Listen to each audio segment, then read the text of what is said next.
300 ফিটের শেষ মাথায় কাঞ্চন সেতুর পাশে এই খোলা মাঠটা আসলে কী? শহরের ভিতরে এরকমের বিশাল একটা খোলা মাঠ রাখা হয়েছে। এটার জন্য চারপাশে সিকিউরিটি আছে, প্রত্যেক দিন নিরাপত্তা কর্মীরা এটা পাহারা দাও।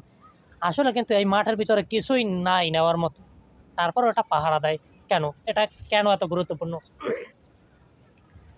আমরা যখন নিচ থেকে চলাচল করি তখন এইটাকে একটা জম্বি এরিয়ার মতো, ডেঞ্জারাস এরিয়ার মতো মনে হয় যেন এখানে কোনো জম্বি মুভির শুটিং হয়, এরকমের একটা ডেঞ্জারাস এরিয়ার মতো লাগে। তো আজকে এই মাঠটা নিয়ে সত্যি একটা গুরুত্বপূর্ণ শর্ট ডিসক্রিপশন দেবো, মানে ডিসকাশন করব। এই মাঠটা আসলে কিসের? আমরা ঢাকা শহরে যে মেট্রোগুলো চলতে দেখি, ভবিষ্যতে কিন্তু ঢাকা শহরকে আরও মেট্রো রেলের কভারেজ করা হবে। পূর্বাচল, 300 ফিট, এয়ারপোর্ট, উত্তরা, মানে সব কিছুই মেট্রো রেলের কভারে আনা হবে এমন পরিকল্পনা হচ্ছে। তো এটা হচ্ছে সেই মেট্রো রেলের একটা ডিপো। মেট্রো রেলগুলো এইখানে আসবে। এটা হচ্ছে মেইন স্টেশন, যেমন Kamalapur main train station, Saidabad bus station, Gabtoli bus station. এটাও ঠিক মেট্রো রেলের জন্য একটা মেইন স্টেশন হবে। এইখানে মেট্রোগুলো আসবে, মেরামত হবে, তৈরি হবে, নানান কর্মযজ্ঞ চলবে এখানে মেট্রো রেলের ডিপো। তো এইটা কিন্তু অনেক বিশাল।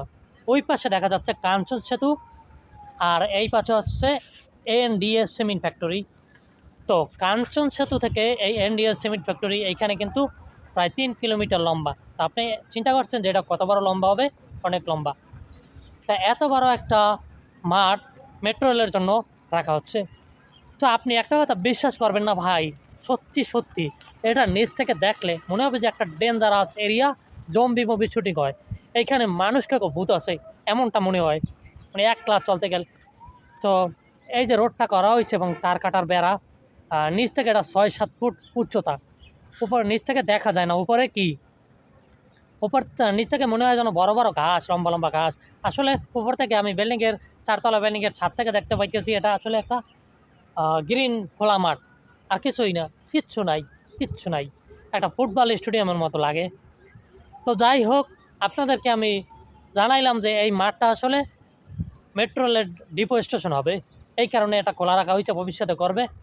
এই কারণে প্রতিদিন নিরাপত্তা কর্মীরা এটা পাহারা দেয়, যাতে